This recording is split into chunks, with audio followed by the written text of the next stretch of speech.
Hi అండి, అందరికీ నమస్కారం. అందరూ బాగుండారా? నేను కూడా చాలా చాలా బాగున్నానండి. ఈరోజు ఏంటంటే మటన్ మామిడికాయ టమాటా అండి. మటన్ మామిడికాయ టమాటా ఏ విధంగా చేసుకోవాలో చూసేద్దాం రండి. రెసిపీ ఫస్ట్ అయితే మటన్ని మంచిగా ఫ్రెష్గా కడుక్కొని అందులో అన్ని మసాలాలు వేసుకోవాలండి. ఉప్పు, కారం, ఉల్లిగడ్డ, అల్లం వెల్లుల్లి పేస్ట్ అన్నీ వేసుకొని కలిపి పొయ్యి మీద పెట్టుకోవాలి. ఇప్పుడు మామిడికాయ తీసుకోవాలండి. మనం ఎంత పుల్లగా తింటామో మనకు ఎంత అవసరం ఉంటుందో అన్నట్టు 1-2 పెద్దగా ఉంటే ఒక మామిడికాయ తీసుకోవాలి. చిన్నవి ఉంటే 2-3 తీసుకోవచ్చు.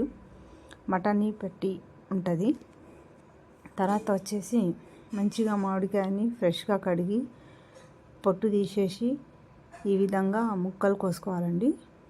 ఇలా చిన్న చిన్న ముక్కలుగా కోసుకోవాలి. చాలా అంటే చాలా పుల్లగా ఉందండి మామిడికాయ. టేస్ట్ చాలా బాగుంది. ఇక మటన్లో వేస్తే మాత్రం ఇంకా టేస్ట్ అయితే ఇంకా బాగుంటుందండి. మంచి పుల్లటి మామిడికాయలు అనేవి వేసుకోవాలండి.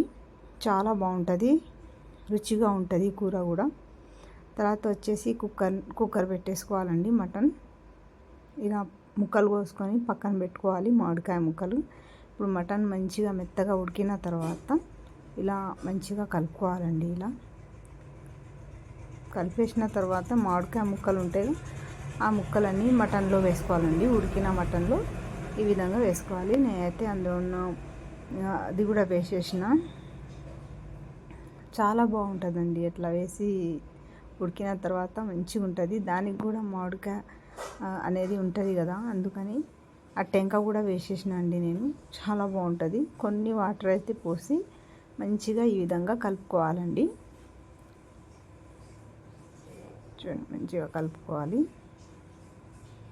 మూత పెట్టి ఒక 2-5 నిమిషాలు ఉడకబెట్టాలండి. తర్వాత టమాటా ముక్కలు కోసి పక్కన పెట్టుకున్నానండి. ఇప్పుడు టమాటా ముక్కలు కూడా అందులో వేసుకోవాలండి. ఇలా వేసిన ముక్కల తర్వాత మంచిగా కలుపుకోవాలి. ఈ విధంగా మంచిగా కలపాలండి. ఒక 2 నిమిషాలు మంచిగా కలిపి ఉప్పు వేసుకోవాలి. మనకు సరిపడా ఉప్పు రుచి చూసుకొని వేసుకోవాలి. ఇప్పుడు మామిడికాయ ముక్కలు, టమాటా ముక్కలు అన్నీ మంచిగా మెత్తగా ఉడికిపోతాయండి. ఉడికిపోయినాయి కూడా చూడండి. ఇప్పుడు ఇలా టెంక కూడా చూడండి ఎంత మెత్తగా ఉడికిపోయిందో. ఈ విధంగా ఇలా మంచిగా కలుపుకోవాలి. కింద మాడనివ్వకుండా కూరని ఇలా కలుపుతూనే ఉండాలి. మంచిగా మూత పెట్టి మరో 2-3 నిమిషాలు ఇలానే కలుపుతూ ఉండాలి.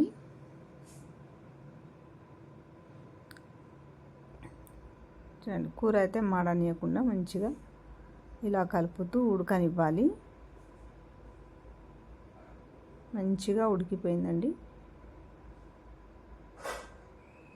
ఇప్పుడు మళ్ళీ మూత తీసి చూస్తే పైన చూడండి, పక్క నుంచి ఇదంతా ఆయిల్ వదిలేసింది చూడండి కూర.